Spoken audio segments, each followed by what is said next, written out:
हरिओम मेरे प्रिय धनु राशि के साथियों। रौद्र रूप में केतु का साया करने वाला है आपके जीवन में कुछ बड़ा उथल पुथल। आपका हार्दिक अभिनंदन आपके ज्ञान दर्शन यूट्यूब चैनल में। अगर आपकी धनु राशि है तो वीडियो को बिल्कुल भी स्किप मत कीजिएगा, क्योंकि केतु की स्थिति अगले 12 महीने तक आपके जीवन में कुछ बड़ा तूफान लेकर आने वाली है। नमो नारायण धनु राशि के जातकों, क्या आपने महसूस किया है कि पिछले कुछ समय से आपके जीवन में अचानक उथल पुथल ज़्यादा बढ़ गई है? सावधान हो जाए, क्योंकि अब केतु ने आपके जीवन में अपना रुद्र रूप धारण कर लिया है। ज्योतिषी शास्त्र में केतु जब रुद्र रूप में आता है तो वह मोह का नाश करता है। धनु राशि वालों, अब आपकी परीक्षा का समय है। आपकी सुख सुविधाएं, आपके रिश्ते और आपकी नौकरी, हर उस चीज पर प्रहार होगा जहां आप अति आत्मविश्वास में थे। यह रुद्र रूप विनाश के लिए नहीं, बल्कि आपके भीतर के अहंकार को भस्म करने के लिए आया है। अगर आपकी भी धनु राशि है तो ये वीडियो आपके लिए अगले 12 महीनों तक रामबाण होने वाली है, क्योंकि केतु की स्थिति आपके जीवन में अगले 12 महीनों तक रुद्र रूप से कुछ बड़े संकट और कुछ बड़े लाभ देने वाली है, जो हम आपकी राशि के मुताबिक आपको इस वीडियो में बताएंगे। तो वीडियो के अंत तक बने और फ्री कुंडली विश्लेषण से संबंधित वीडियो के अंत में कुछ महत्वपूर्ण जानकारी। इस दौरान आपको अचानक गुस्सा आना, भ्रम हो जाना, अकेलेपन का एहसास होता होगा, कमेंट में मुझे जरूर बताइएगा। लेकिन याद रखिए, जब केतु रुद्र रूप लेता है तो वह आपको महादेव की शक्ति से जोड़ना चाहता है। इस समय कोई भी बड़ा निवेश करने से बचे और अपने गुरुओं का अपमान बिल्कुल ना करें। इससे बचने का महा उपाय तो यही है कि प्रतिदिन ओम नमः शिवाय का जाप करें और कुत्ते को रोटी खिलाएं। केतु का यह रुद्र अवतार आपके लिए मोक्ष के द्वार खोल सकता है। अपनी राशि का हाल विस्तार जानने के लिए कमेंट में अपनी जन्म तिथि लिखकर हर हर महादेव जरूर भेजें। फ्री कुंडली विश्लेषण के लिए सुपर थैंक्स के द्वारा, ताकि हम आपका सबसे पहले जवाब दें और आपके उस सवाल का जवाब आपको मिले सही तरीके से।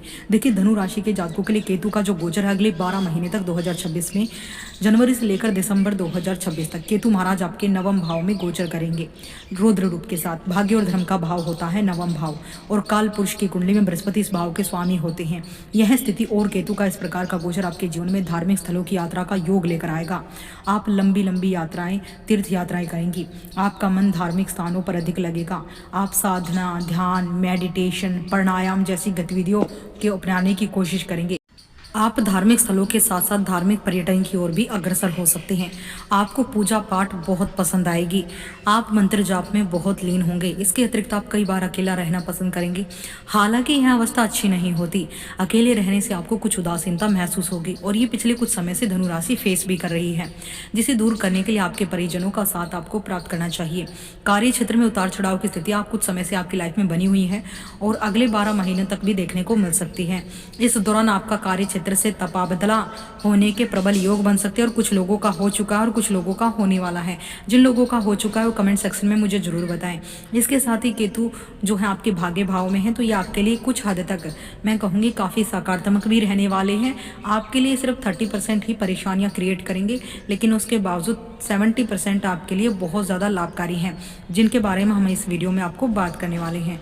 तो देखिए, केतु धनु राशि के 9वें भाग्य स्थान में केतु का गोचर जो है आपकी लाइफ में चुनौतियां और अशुभ प्रभाव तो लेकर आएगा, लेकिन आप उसे अपने धर्म, पूजा पाठ से दूर कर पाएंगे। 9वां भाव पिता, धर्म और भाग्य का होता है। इन तीनों के माध्यम से आप अपने जीवन को बेहतर कर पाएंगे।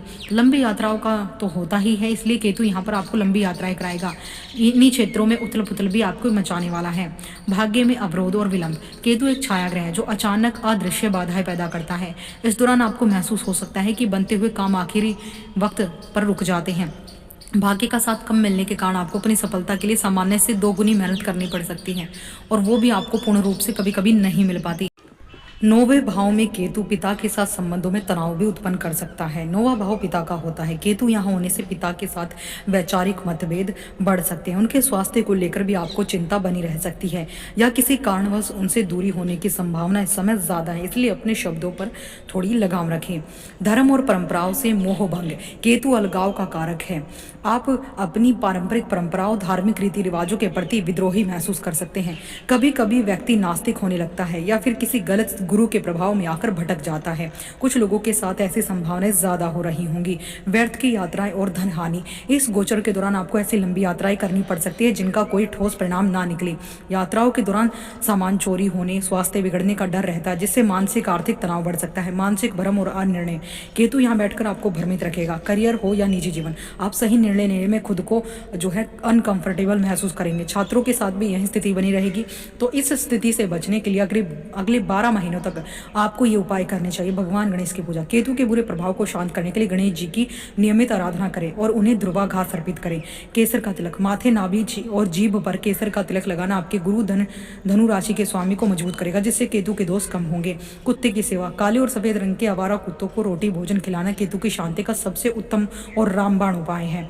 बड़े बुजुर्गों का सम्मान, अपने पिता गुरुओं का अनादर ना करें, उनसे आशीर्वाद केतु के अशुभ फल को कम करता है। गुरुओं का सम्मान करें, किसी की भी वाणी शिक्षा पर संदेह प्रकट ना करें, इससे केतु और गुरु दोष लगता है।